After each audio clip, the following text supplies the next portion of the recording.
ભાવનગર શહેરમાં સતત દારૂની હેરાફેરીની ઘટનાઓ વધી રહી છે। ત્યારે ભાવનગર શહેરના નારી ચોકડી પાસે આવેલ સીતારામ હોટલ પાસેથી સ્ટેટ મોનિટરિંગ સેલની ટીમ દ્વારા વિદેશી દારૂ ભરેલ ટ્રક ઝડપી લીધો હતો।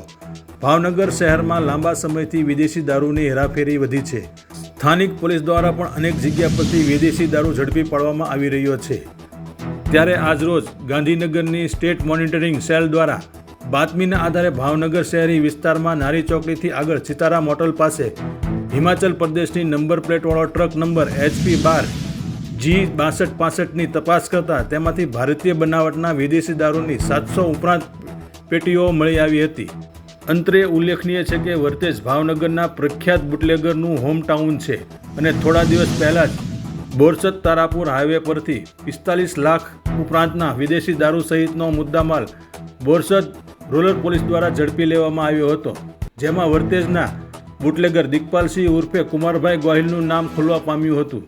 ત્યારે વર્તેજ નજીકથી જ ગાંધીનગરની સ્ટેટ મોનિટરિંગની ટીમ દ્વારા મસમોટો વિદેશી દારૂનો જથ્થો ઝડપી લેવામાં આવતા આ અંગે શંકા કુશંકા જન્મી રહી છે।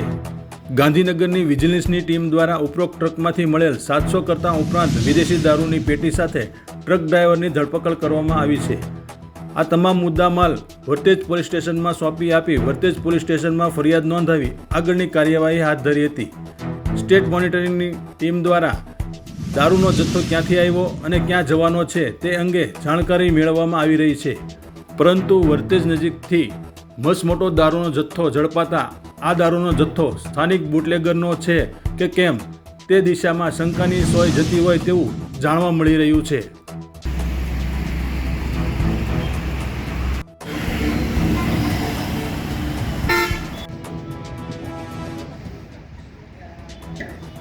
કેટલું લઈ જાય